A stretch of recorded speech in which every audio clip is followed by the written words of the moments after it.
realize that we have some young students in here, and so try not to corrupt them like you normally would by asking questions that are bad questions. But, all in all, what a couple of years it's been, but I am excited to be back. I think we've got it's the right time of year.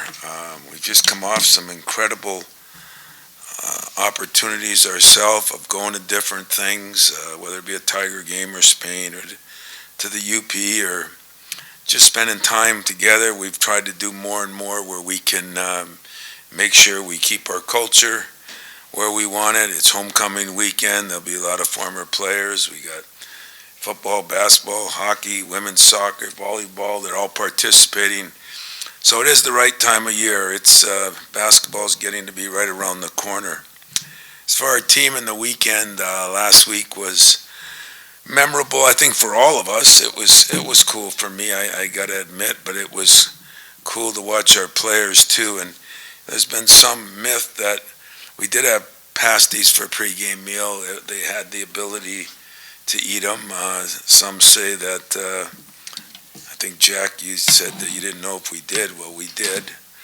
And it was really cool because we had two meals at the house that Mariucci built up there, and the Beacon House, and it was really a good team building. It was really good to get around some people that, as I said, have no entitlement in their life whatsoever, as far as I'm concerned. We are getting ready for our next exhibition game at Ferris, which is on the 29th. But the group's been good. I did not think we played very well up at Northern. But at the same time, the distractions that I caused, we're sitting there with headphones on in the huddle. We did some things that I think ended up very good, but not real normal. We did that a little bit last year versus Tennessee, but we took it to another level with some of the stoppages. But the chance to get the Big Ten Network to do a game from Marquette, Michigan was unbelievable. We sent in a lot of electricity and lights, and we got it all straightened out up there. But they did an unbelievable job. And it was really good for our players because there were distractions, and that's what you got to live with. But the other things this group has done, besides the Tigers, and we had the camp out, and guys are very involved in that. But now it's time to start playing basketball. I think we've got a good, experienced group. We've got a mixture, We've got Jaden, Jackson, Trey, Frankie, Simone. Those guys have all been juniors and seniors, and yet we've got that core of Book and Jeremy and Cohen as that sophomore class, and then the freshman class is kind of expanded because Gehrig is still a freshman. He's still hurt, but getting a lot better. And then, of course, the three freshmen. So it's been a group that we've played. We've seen great improvements out of some guys. Cohen, Book has had great improvements. Jeremy is coming off the injury, which we are happy that he's getting back to 98% physically. Now it's the fact you haven't played in a year. So he's got some work to do on that, but is making progress. And I think in general, the young kids, all three of them that are playing have been, I've been pleased with all three of them all summer. Our workouts have been great since this summer. And so I put it all together. It's been 30 years. This will be the 30th year. It's pretty exciting for me. As I said a lot, I love where I am. I love where the institution is rolling to. The fact that I think we're coming together, meaning as an institution. It's been I try not to go above four-letter words, tumultuous. 6-7 years in a lot of different ways with different things. And of course the big one is what everybody's dealt with, and that's been the COVID part and getting people back, and we still got people playing in their COVID year, and all those things are about to end. And I want our program to be part of the spokes of getting this place all back together. whether it be President, AD, and everything. I think we're headed in the right direction. So better you ask questions and me just kind of rambling about what my team is, and I'll get to what you want to hear, and we'll talk about that, and then we'll let the new edition of you ask a question or two and see if we can keep them from being as corrupt as the older versions of you. The mic's on both sides. Tom, I'm wondering for you. I'm over here. Hi. Hi. I'm wondering for you.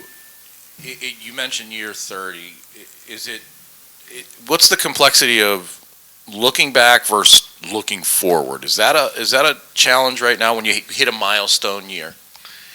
You know, that's probably a relevant question, but I am totally looking forward right now. Looking back will be for when I retire. But honest to God, I don't know if it's the new hip. I don't know if it's the fact that I like the direction our university is going. I mean, I make no bones about it. I mean, we've put ourselves in some of this position. And some of it was unfortunate on how we got ourselves there. But right now, it's a pretty exciting time. I am not thrilled with where the profession is. I am thrilled about where my team, where my players, and where I am. And I am thrilled about where I think the university's going. So what I got to do a better job of, and I've been a part of all these committees for 20 years, and what I started realizing is I'll still be helpful, but those drag you down too, because it's been depressing the way things have gone where committee members or coaches have no say in anything, to be honest with you. So I'm looking totally forward. New conference, a lot of things, a lot of challenges ahead. That's going to be exciting, and it's going to be nerve-wracking, and it's going to figure out how you travel, and you guys got to figure it out. But those are things that everybody's got to do. So it'll be fun to see what the challenges are. So I'm really looking forward. I won't say to the next 30 years, even though I kind of am, since I'd be my mother's age then, and she looked damn good, man, for her age. I always said that, you know how women are, you are 39 forever. And once you get 90, then you can start talking about your real age. So she's 98, and I figure I got a lot of years ahead of me. Not that many to coach, but the ones that I have to coach, I'm pretty excited about. I really am. Hey, Tom, you describe your team in almost 3 different groups. Can you talk about leadership, what your team's leadership looks like now, and what you want it to look like in March? Yeah, I think those are, every coach's nightmare right now is leadership is getting to be harder to find. And I talked to Mateen about it last week. It's just harder to find. I talked to NBA people. I talked to everybody. Talked to Jonathan Smith, who has a real leader. I think we have some potential. I do think Jeremy someday is going to be, a very, very good leader. But it's going to take some time, and it's hard to lead when you don't have your own game back yet, when you miss that much time. So that'll be one of the issues. I hope Trey and Jaden, who kind of have to learn how to lead. It wasn't in their blood. I'm hoping they continue to improve, and I think they will. But what we have is a team that everybody gets along, and that's why we've done some of the things we've done. If you don't have a leader that is, the flamboyant Cleaves or maybe a Walton or maybe a Draymond or maybe a Denzel, if you don't have that true kind of leader, then you got to do it. They always say the coach has to be it. I don't know if that's possible. So what we decided to do is make sure we get our team involved in a lot of different things, a lot of different activities, so they kind of know each other, right, left, and indifferent. And we are accomplishing some of those things with some yet to come. Tom, you look at your team and almost everybody is either literally new or going into some sort of new role or new space. So what sort of effect has that had on the program in the offseason when guys are trying to, there's not many guys that could sort of just rest on what happened last year. They're all trying to do something new or different. How has that played into the offseason and the morale, the attitudes, all that type of stuff? I think it's been exciting because everybody has a new opportunity. Only Jaden really, Jaden probably Trey a little bit, but he's got a different role now. And as you say, Coop maybe a little bit with a little bit different role. But other than that, people have to take a lot different approach and a lot different role. But they're not a bunch of new bodies. They're not a bunch of new people. A lot of them are people that were here just have new roles. And Shimon and Frankie, they fit in very well so far. And I give credit to our players that are here. You have to embrace that, and like I said all along, I think it's easy to embrace one or two guys. It gets hard to embrace 6 or 8 guys. And so even though some of those guys have new roles, they are here. They're part of the Spartan fabric, and I think they've handled it really well. Trey has been really good trying to lead in that respect. He's done a great job. Happy New Year. Happy New Year. You touched on a little bit of this, but how do you think conference realignment and how football seems to drive a lot of decisions impacts college basketball? Well, football does drive a lot of decisions, and I don't think they're necessarily all bad, and not even bad for basketball. I mean, the realignment, I think, was going to come. I don't think that was just football. It was just going to come. Do I like it? I don't know. I think about it. Someone's going to be first this year, and someone's going to be 18th. I mean, that's, if you're first or 10th, it's manageable. But you're first and 18th, I don't know how that's going to go. I don't know how it'll go for the fans. I don't know how it'll go for the coaches. I don't know how it'll go for the presidents or ADs. There's going to be a lot of different changes in that. But, I still say I look at it that we get an opportunity to play from coast to coast. We get an opportunity. I don't necessarily look at that as a recruiting plus as much. I look at it as our fan support. We have Orange County is one of our bigger areas. Our team played out at Oregon in football, and we had an incredible alumni group out there. I think it's a way to connect our people, which I think is important for all of us. I don't like when the chance to win championships are going to be determined more by the schedule probably than the performance. Because who you play once, who you play twice, who you don't play, where you play them.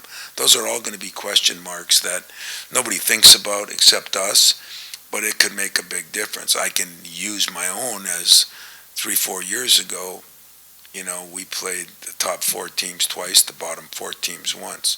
That's a big difference in a swing of where you could be. That's going to happen even more now to a certain extent. So, those things are going to be new, but sometimes new is exciting. Sometimes we want to be stuck in our ways, but we're not going to be able to be stuck in our ways. And so I'm going to embrace that part. I doesn't mean I have to love the fact of traveling from LA to here and getting in at 6 in the morning and getting guys to class and getting my team ready for the next game. But other people have to do the same thing. And so as long as it's pretty much even, I think it's going to be okay. I don't think football, I just get a kick out of everybody that gets mad at football. I never, ever get mad at football because I think they play such a significant part in our athletic department. There's not many schools at this level that football isn't supporting, isn't making 75% of the money, 72, 80. So, you have to make some adjustments if that's football oriented. I don't know why necessarily a bigger conference. I mean, they're going to run into the same problems. There's some teams playing down in the SEC this weekend. Someone's going to get knocked right out of the playoffs. Are people ready for that? I don't know. So we're going to beat the hell out of each other when you're in these good conferences like the Big Ten, the SEC. And what will that do? Only time will tell. But I'm not complaining about that. I'm definitely not complaining about football. I actually like it.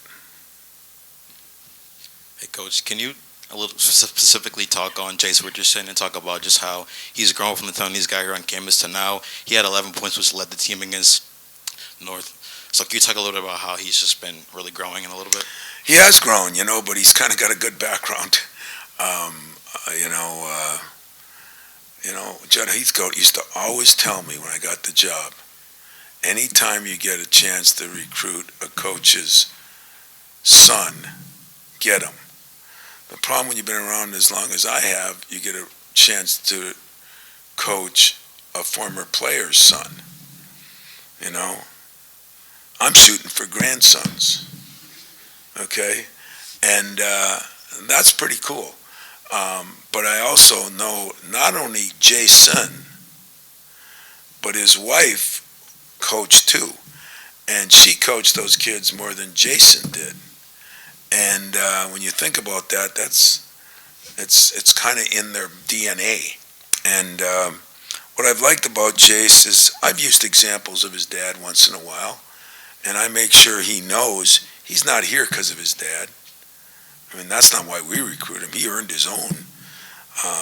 If I looked at him right now, skill-wise, he might be ahead of where his dad was, which is pretty exciting, figuring out how he turned out. But,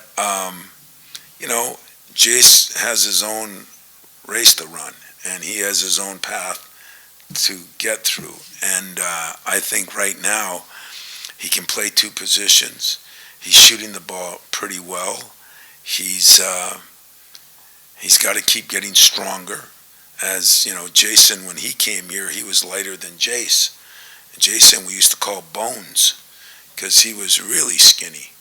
And he turned out okay. So I think Jace is making progress. He's an incredible student. He speaks more languages. I speak two, English and Japanese, and he speaks like 3 or 4. So he's an incredible kid. He's fun to be around, and he's got good pedigree. So I see him making incredible jumps, but yet strength and understanding defensively what he's got to be able to do. He understands it, but doing it, those will be things he's constantly working on. Tom, on your right over here. Obviously, it's still October, middle October, but when you lose, AJ, Tyson, Malik, all that experience, I know you said you want Jaden to take over as leading scorer, but, when you're looking for, I guess, what's it going to be like when you're looking for that guy where you need a bucket, crunch time, who are you going to go to? Just kind of what your thoughts are on that developing as you go ahead. Well, I don't think there's any question, you're going to miss Malik because of his experience and his knowledge. You're going to miss AJ for some of the things he did. But Tyson was a guy who could get you a bucket at any time, and there is no question that right now, that'll be the biggest question mark to me. Now, we've had teams where you did it by committee over the years. It's easier if you have a guy, and I think, I really believe Jaden has the ability to do it. I think he's, like I said, he's been a career very good three-point shooter. He's athletic enough. He's gained 10 pounds. He's stronger. He's better that way. He didn't shoot the ball well over in Europe, so it gives you a question mark look on it. But it doesn't mean I still think he'll be fine. I think we have more ability to throw it inside right now than we had before. I think we have our 4 men are even better perimeter shooters, which is going to help. And we're just going to have to overcome that. But that's what next week's for, and week after that's for, and the preseason's for. Even Jeremy, he will not be the same player when the season starts that I think he'll be in January because he had a year off. But I have all the confidence that, guys like him and these young guys are going to get better, and that'll help us. Coach in the aisle here. Kind of going off that, I know you're still figuring out starters. Would you say right now it's more of a matter of having so many guys, or at least 5, 6, 7, who could start right now, or guys who still have yet to show you that? Yeah, I think if there's a negative for the coach, the negative is not enough guys have separated themselves. That could be good news, '05, it was good news. We played a lot of people, and we ran and we wore teams down, and that was the good news. The bad news is, you're hoping somebody does separate themselves. But when you talk about starters, I could start 9 different people right now in my mind, in our minds. And yet, trying to separate that a little bit, not only in my mind, but also, freshmen are going to take a little time, but they might look good in practice and not necessarily in a game. But, I got Thomas Kelly on my staff, and when Charlie Bell came in, we talked about redshirting Charlie. And Thomas Kelly broke his foot. Week before practice, we started Charlie, and he started, I think, the most games, or close. Jack, you're the old man on that. You would probably know that. But he started as many or more than anybody in this program ever. And so that's what we're looking for right now. Who in the next 2-3 weeks is going to come out and sustain a little bit more and get that opportunity. But I still think having numbers is a positive. I also think having depth is a positive. And I also knock on wood and hope we don't have the injuries that most people have every year where somebody goes down. So we'll see on that. Go ahead. Stop me if it's already came up, just move on. You're stopped. You have grudgingly admitted that leadership hasn't been where you've wanted it the last couple of years. Mm-hmm. Do you have reason to believe, and I'm sure fears is a big part of it, that that's going to change this year for the next couple of years? Well, I hope it is, and it does. I think it's important.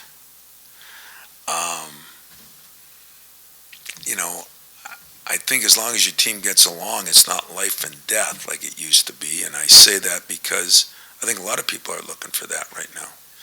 Our society is less, until we can lead by texting, our society is less receptive of leaders. Sometimes they almost, you got to be really something to lead now because everybody's challenging everybody.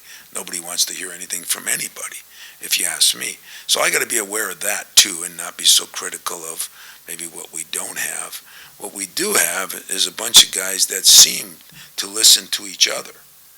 It's just, you'd like someone to take the bull by the horns, and yet there's plenty of time for that to take place yet. It's not there, but it's not like we have a dysfunctional group. In fact, far from that. One more and I'm done. This is probably my 30th media day with you. I haven't counted. But my annual What's Tom Izzo's Future question. You used to laugh at coaching at the age of Judd Heathcote and the time that Judd Heathcote did, and now you're approaching 70, and you're still going on 5 a.m. recruiting trips as you did last week. What keeps the engine driving for you? Well, it's such a loaded question because, people want to use it against you in recruiting and all those things. But I will say this, when I don't do that, and you hear I don't do that, then you can start predicting and guessing.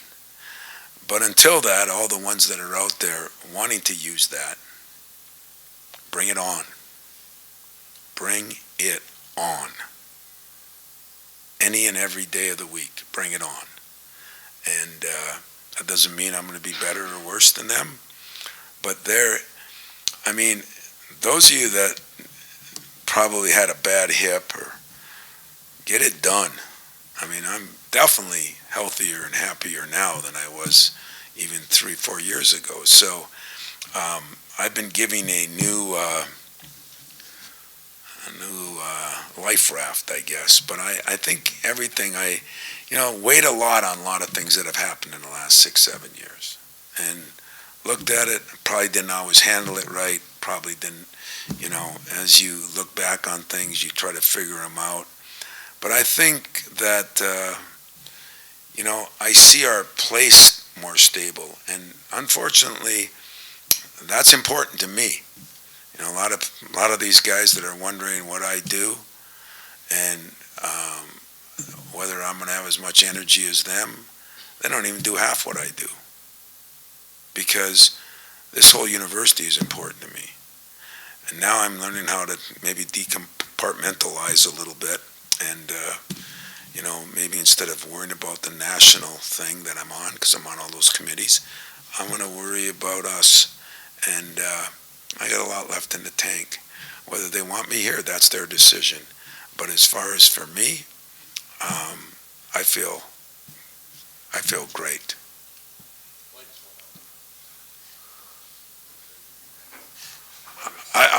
I thought that they decided to retire me right now. No, they took me up on your bad question. But yeah, they took me out with something. God, thank God, lights. I thought maybe life was ending. I thought I was kidding myself. I'm feeling great, and I said maybe I'm just dying right up here. Lights go out, man. Hey, Coach, in the back. Last year in Omaha's offense, Frankie ranked in the 89th percentile in points per possession when he's the primary ball handler. Are we going to see him at all this year in those points of the game where he might be able to have a chance to create for the offense? Well, he'll have a chance to create. I don't know where you get those stats because there's so many analytics people out there, and I think what the analytics people do is whoever they want to push the event. You know, Frankie is very good at getting fouled. He's very good at being aggressive to the basket. If you mean, do I think he'll be at the point? No, I don't. Do I think he'll be involved in a lot of things to create and get fouled? Yeah, he will. Now, the difference is, as you saw in the last game, he has to adjust. You know, where he could go around people at Omaha, he had 2 charges against Northern Michigan because you don't go around the same people at this level maybe that you did at that level. So he's learning too. He was my most consistent kind of player, most efficient in the summer over in Europe. Did not play as well, but you know, neither one of my wings played as well up there. But if you would have been up there as some of you were, there were a lot of distractions going on in the game, you know, and I think everybody looked at it a little differently. I still think I got a lot out of the game, but I'm not judging anybody by that game. But we hope Frankie gets to the free throw line like he does. That's what I think he was ranked in the top 10 in the country. And that's what he'll do. But primary ball handler, I don't know how you even rate that. And I guess these guys that are doing this stuff, they come up with more stats than Carter got liver pills, you know, and none of them probably make as much sense to me as they maybe to you.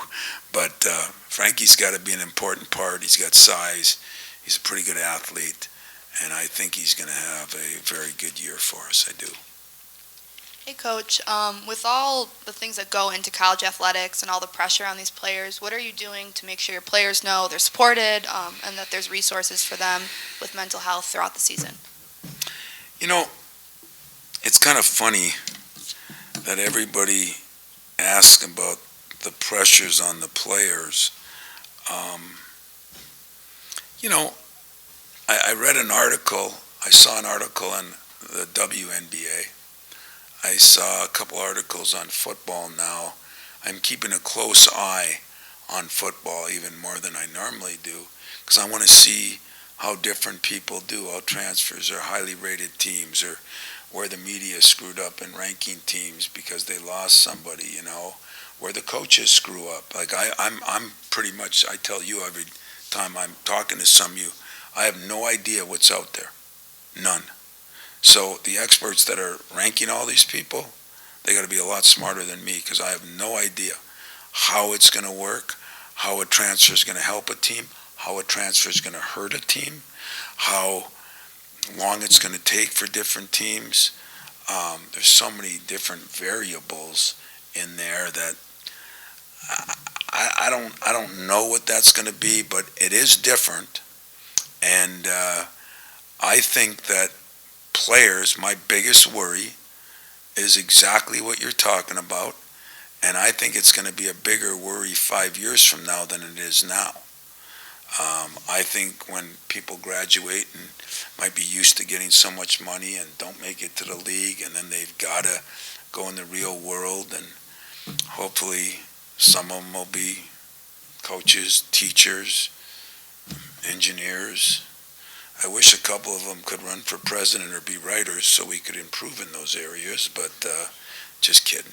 But, I really do think that kids are going to look at it differently. When I read those articles on, like, women's basketball is taking a soaring leap, and then you read articles on the WNBA, how the media is attacking things, and why are they doing that? Well, that's been normal. With more given, more is expected. And I don't know if an 18-year-old is ready to handle all that. I do worry about that. I think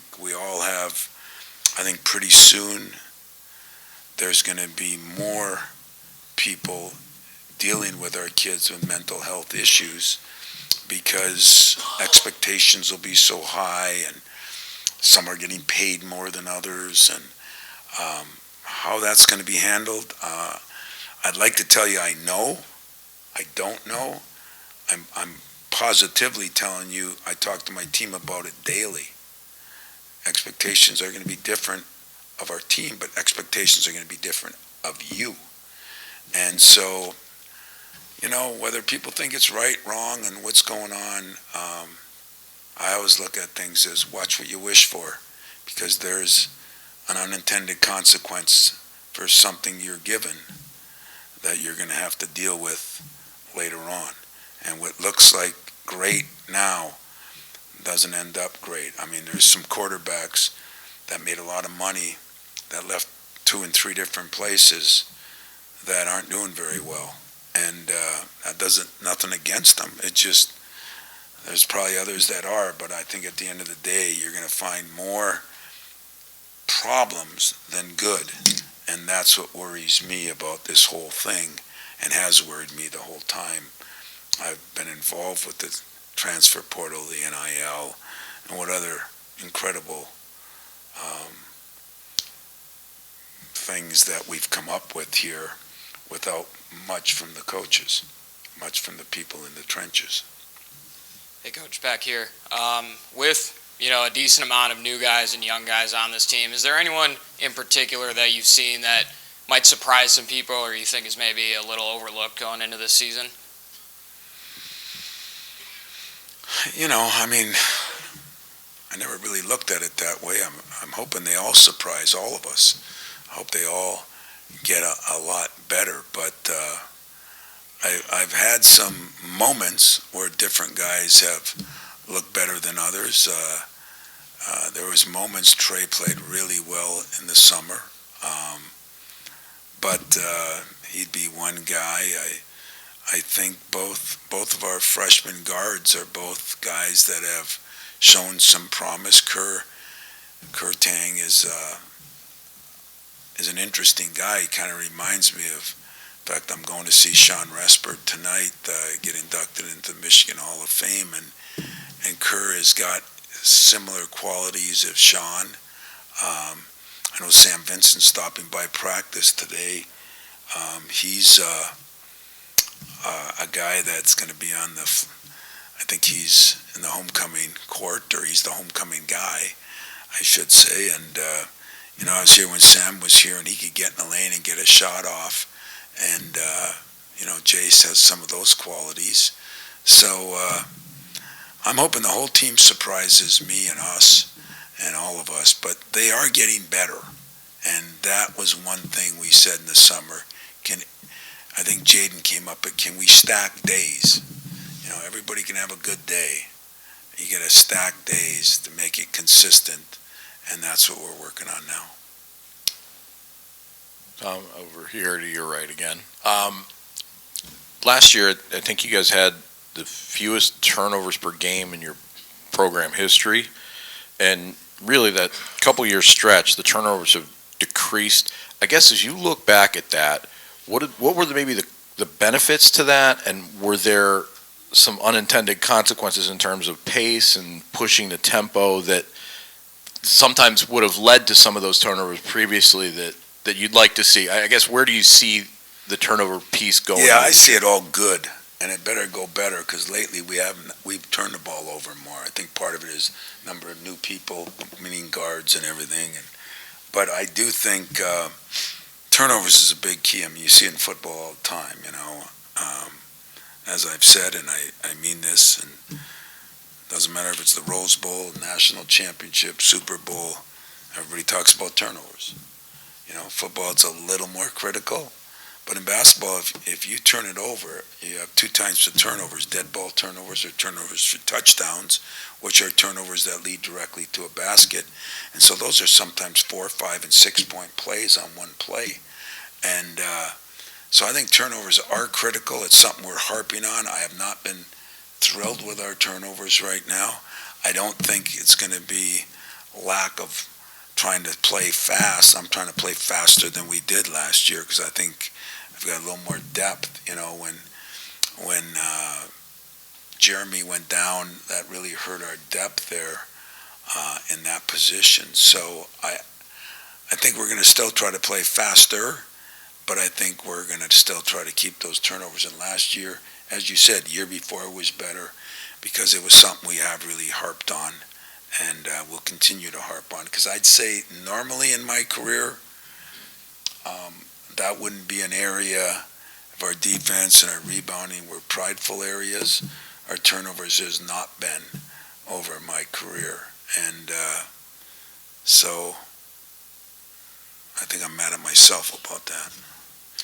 Coach, you mentioned the defense and rebounding and physicality being big part of your program last year. In the last couple of years, rebounding margin for your team has slowly declined. Do you think with this group, we should expect that to kind of bounce back and increase, or kind of where do you think that the team is at from that aspect? Yeah, I think it definitely is. You know, we went for a little more skill in some areas. I think Jackson Kohler really hurt last year when he went down. He's been our best rebounder in this stage right here. I think we have more size. I think Coop and Shaman has been a very good rebounder for us at 7 foot. You know, it's size does matter sometimes, so that's been a positive. If I've been a little disappointed so far, our wings aren't rebounding as good as they are. In our heyday years, our wings are sometimes our best rebounders. Now, we couldn't quite do that because we played very small a lot of times with AJ, and sometimes even how we started with AJ, Jaden, and Walker. I mean, that was a small lineup. We're going to be bigger. Number one, Jaden's bigger. Number two, I think we'll be the same at the point, but our wing will not only be bigger, but I think we'll be more athletic in a lot of ways. So I'm hoping our wings add to that. And the big question mark is, Book's got to rebound more. He's gained weight, he's gained strength, and now he's shooting the ball very well, and now he's got to rebound better. Tom, you mentioned the end of the COVID year era. What did you think about it then? What do you think about it now? And how tricky has that made roster management? Yeah. The COVID era, as I look back, I think we might have made a mistake. I think it was all in good intention that kids didn't get a chance to play in the NCAA tournament, right? I mean, that was the big reason for it. We played 90% of the season. We did not get to play in the conference tournament or the NCAA tournament. And so they gave everybody another year. And it sounded fair and good, but when you added that with the NIL and the transfer portal, it's been an absolute chaos, And then we were starting to play against men as old as Fred, and that was a problem because they were a lot better shape and they were better players, but that really did create a problem, and everybody started getting old, and there was that regime. Now it's been interesting because I don't know, they thought NIL-wise, go spend your money and get an instant guy. Some teams did that. I don't think it worked for a lot of teams, but some teams it did. So it was chaos, and these are all new things that, you think of 30 years experience, 42 years for Mike Krzyzewski, 38 years for Roy Williams, all the different guys, Rick Barnes, and they have all this experience, and then they enter into something that is new territory. They have no experience in it. And that's been a semi-hard adjustment for everybody to make, including the players. And as we look at the transfer portal, and I'm not going to get into all of it, but I was talking to a guy today whose son kind of got, he was developing fine, and all of a sudden there was some pressure on the coach, and so it's going to be a sophomore and, going to start his junior year, and they bring in a couple of guys because, so now he doesn't get a chance to develop. You wonder, I always hear it's good and players should be able to go and do what they want to do, but they affect other players' lives. And so I think to be honest with you, I still think it's a mess, So don't be one of those people that say Izzo's not going to adjust to it. I'm going to adjust to whatever I got to adjust to. But that doesn't mean I have to like it. And the reason I say I don't have to like it is because I am big. I'm just the opposite of what people think. I am big on the student athlete. I care about the student athletes. There's a lot of people that are involved in that. If I can make a rule in journalism that helps you and it hurts the other 6 people, to me that's not a good rule. And I think there is a lot of that going on. There's a lot of confusion. There's a lot of people making decisions for the wrong reason. And I don't know where that's going to go. I really don't care anymore. I'm not going to be on those committees that are working our butts off to figure out what's right and wrong, and nobody listens to them. Those are bad committees. I've been on a bunch of those. So I'm going to do my job the best I can do my job, and I'm not going to give up on necessarily trying to help the game. The game has given me so much. I'm going to always give back to the game, but nobody's listening.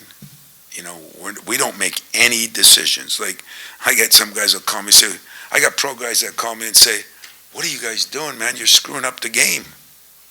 What are we doing? We have nothing to do with that, and we don't. So, yes, I'm critical of the way things happened, and I think that there's a lot of people that made mistakes on it, and this is what we're left with. So, when in Rome, do like the Romans, and that's what we're going to try to do the best we can do it. Tom, over here. You've talked a lot about letting these guys decide playing time based on performance. And it seems like more than recent years, you've got sort of a puzzle to fit together. You can see a lot of different possibilities and a lot of different ways to go. Can you speak to that a little bit in terms of how different that is than the year ago, and sort of where how your mindset shifts daily to ideas and possibilities for different lineups and other things? Yeah, we do have depth, quality depth, but some of that means maybe not an eliteness on the other end of the depth. And so you got more players, but, like I said, I've been around where that's worked good for us too. I am going to have some possibilities of going big, real big, going small, real small, and different things will work for different games. But I think the hardest thing of planning right now, I have no idea what's out there, and neither does anybody else. There are so many teams that have so many different people. So many different ones that you just don't know what you're going against yet, and that'll determine some of the reasons on what you do. And I think everybody else is in the same boat, so it's not uneven. It's just when I look at rankings or when I look at people ask me about different teams, there are some teams I say, wow, they got more talent than an NBA team. I've said that before, and that doesn't mean, it leads to winning. So we're going to adjust as we go, probably. I think as I tell my players, every practice right now is important. Every exhibition game is important. Every non-conference game is going to be important. And as we put the puzzle together, the pieces, I think there's enough pieces there to be damn good. And whether they all mesh together, that's what the next period of time is going to determine. I want to ask you about Jackson and his ability the green light from three that he seems to have now, and what that would do for his game and your offense and your flexibility if that's something that becomes a consistent threat. Well, I think we have, we can play Jackson at the 4, we can play Jackson at the 5, we can play Book at the 4, and both of them can really shoot the ball. I mean, Jackson has improved. Now, he improved last year, but the 2.5 months he was off, was another factor, and maybe winning or losing, those 4 or 5 games that, I think there were 5 games we led in the last 4 minutes. And I think this could help that a lot. I think we could go with lineups in there of more shooters even, But I'm not looking at Jackson. Jackson has been our best rebounder so far. Him and Coop's been pretty good, and Shaman has been very good. And so we still need Jackson. He's got the best post moves on the team. He is a very versatile player right now that I think is really driven to accomplish something. I bet you if you ask the coaches or the players, he has been, if I get back to your question about surprise players or someone, he is a lot different player than he was a year and a half ago. And I think that's going to help us a lot too. Tom, real quick, do you have an idea of when Gehrig might be back in the mix before the season, or is it? Yeah, and and Gehrig, he was the one guy that really does shoot the ball really well, but we thought the knee injury was going to be real serious. So it's been tough, but it hasn't been real serious. So I think he is going to be back in a couple of weeks. I really do. I think he thinks he could start practicing next week. I think it'll be a little longer, but getting him back just gives us another weapon, gives us another specialist, a guy that can really shoot it with some size. Also want to ask you about Xavier. You've talked a lot about him adding the weight and adjusting to that. I'm wondering where else you might have seen growth from him in terms of just motor and just understanding what it takes at this level, what he needs to be for this team now that he's gone through it for a year, with him trying to step into a bigger role as well. What other areas have you seen him make? Well, the problem when you get older, as Fred was alluding to earlier, you're usually more honest. His motor's still got to go. He's still got to get that motor at a different level. But there's so many areas. He's got his strength at a better level. He's got his weight at a better level. He's got his work ethic. I think he's working harder at a different level. His communication skills. I mean, those of you that have interviewed him and everything, I think he's gone from this shy little guy to a shy big guy to now a more confident. I think when you get stronger, as I said, what happens is sometimes you feel more comfortable in your own skin. The problem always is when you gain or lose any amount of weight, when it was Draymond or Xavier or Mateen way back then, when you lose a lot of weight, and you go through the layup line and you can say, no, it's okay to dunk now, Draymond, you can dunk now, you're 30 pounds later, But then it goes the other way too. When you gain weight, it's okay to be more physical now. You're not going to just get bumped around. You can go in there and fight somebody. You have to learn how to do that. So whenever weight is 15, 20 pounds different either way, I think then there's a learning curve on what it takes to learn how to play with that new weight. And that is probably the last big step Book has to take now. You can play more physical. You can play more aggressive. We get glimpses of it here and there. But he's running harder. Right now, we looked at since practice started, he's shooting like 45% from the 3, which is phenomenal. He's really shooting the ball well in our live stuff. But make no mistake, consistent motor will be the next chapter of the book. Tom, back here. I just want to ask, as you approach 30 years now, how have you changed as a head coach, and what's it been like adjusting to? Gotten soft. I've let everybody make me soft. You know, like I'm so looking forward to Monday and Tuesday, because Monday and Tuesday there's no school. We're having 2-a-days. You know, those are like illegal now. You know, you can't do things you used to do, and it really bothers me too. I think we've created that, and you know what? I shouldn't let it affect me. I think what affected you was what went on here, and then the COVID.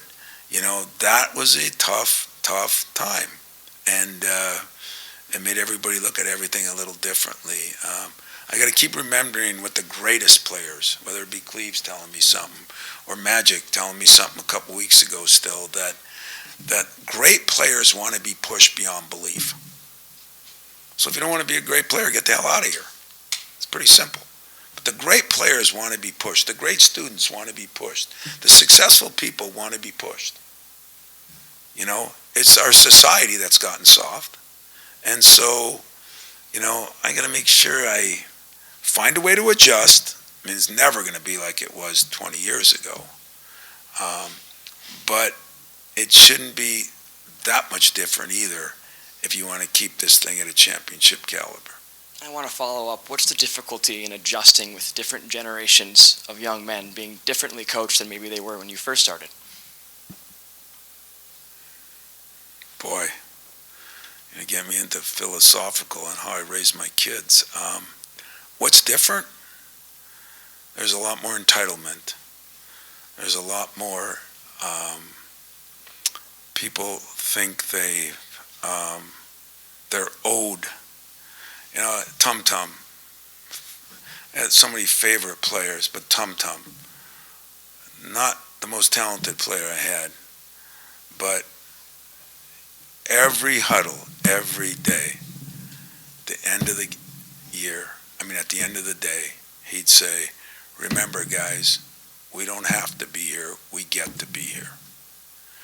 I don't know if many people think it's a privilege to be places anymore, including you and your jobs, you and yours, even me and mine. And it is. It's a privilege. It's a privilege. I mean, when I think of what I've gotten a chance to do, Marici and I talked about this before the weekend. It's a privilege. I mean, I didn't earn all that. I worked for it, but I didn't. It's a privilege, and I better look at it as a privilege. And I think there's way too much entitlement. That's what I said when I went back to the UP. We don't have a lot of entitled people up there because not a lot of people have a lot of stuff. And that's good to go back to your grassroots once in a while. And so it is more difficult. I mean, come on. You know, you guys ask questions like you don't know the answers. You just want me to answer so you can write about it. I mean, you went to school. Probably when when you went to high school, if you got in trouble, you went down to the office, your parents probably brought a lawyer in to negotiate the terms with the principal. When I went to school, I went down to the office, got killed by the principal, and then hoped he didn't call my dad because I was going to get double killed. What's the difference? It's a big difference. We do not hold people as accountable. And it's not a lecture, it's a fact. But my job is to make sure I ramp up the accountability a little bit and realize Tom's right. It's a privilege to play here. Not play for me, play at Michigan State. The culture, the school, what all the players before have done. It is a privilege. I had a bunch of coaches came in from Xavier's high school. And first thing they said was, well, you're rebounding yesterday. They watched the practice. Look more like the old teams. That's a great compliment, but even a greater insult. And so something's going to change. I promise you that. Something's going to change. And but you shouldn't even have to ask what the difference is. Look at society. A big difference. And to me, most of it is not good. And that's not old school. It's just things that are right or wrong. Another good question by the students here. Yeah, so again, you've been talking about there's too much entitlement in today's society, and it's also... Are you part of that? I hope not. All right, there you go. Good answer. And you've talked about, it's much harder to find leaders. What are some of the qualities that you're looking for, in players when you're watching them in high school, out of the portal, and what would you say, what's a recent example of realizing, hey, we've got something here? Yeah. Well, leaders are guys that, number one, can communicate without phones, without texts. They can communicate boom to boom. They can look somebody in the eye and they can communicate with them. That's a big part. Part of leadership is, do you have the people skills to express yourself? You have to be able to express yourself as a leader. You have to be able to see what I do, and then it's pretty hard for a leader to loaf and then tell everybody else what to do. But I don't like leaders that are just lead by example people, because if you work your tail off and you don't drag somebody else in, you haven't really led anybody, you just took care of yourself. And I think we have that problem right now. Everybody's worried about taking care of themselves. If I play better, I get more NLI money. If I play better, I get this. If I play better, I get that. Yeah, I should have been a boxer. Yeah, I should have been a golfer. Here it's, we got to play better. If we play better, more things happen. If my teammates do a better job, more things happen. If the quarterback is great and we have no receivers, he's in trouble. The receivers are great and we have no quarterback, the receivers are in trouble. You benefit from people around you. And I think leaders are people that care about more than themselves in an era, in a time when we're a little more selfish, a little more siloed. Fairness, I think COVID has really hurt us in that respect. I'm talking to a group that works from home all the time. But I'm not a big fan of working from home, because I don't think if you don't interact with people, how do you learn how to lead people? How do you rely on people? Some jobs are this way, and that's great, but playing basketball or football isn't one of those jobs, if you ask me. Good question, though. Coach, another question from me. You talk a little bit about the alumni presence here with players like Magic, Tum Tum, Mateen. What, going forward, do you hope to see from this next generation of players, continuing to support other Spartans? And could you speak on that a little bit? Really, really, really good question. Probably one of my most feared things I might lose. It is so meaningful for Irvin or Steve Smith or Mateen or Draymond or Jay Rich this year or Tom, or so meaningful, Travis, to come back and tell players the truth. Because everybody lies to them now, because AU coaches lie to them because they're afraid they're going to lose them. High school coaches lie to them because they're afraid they're going to lose them.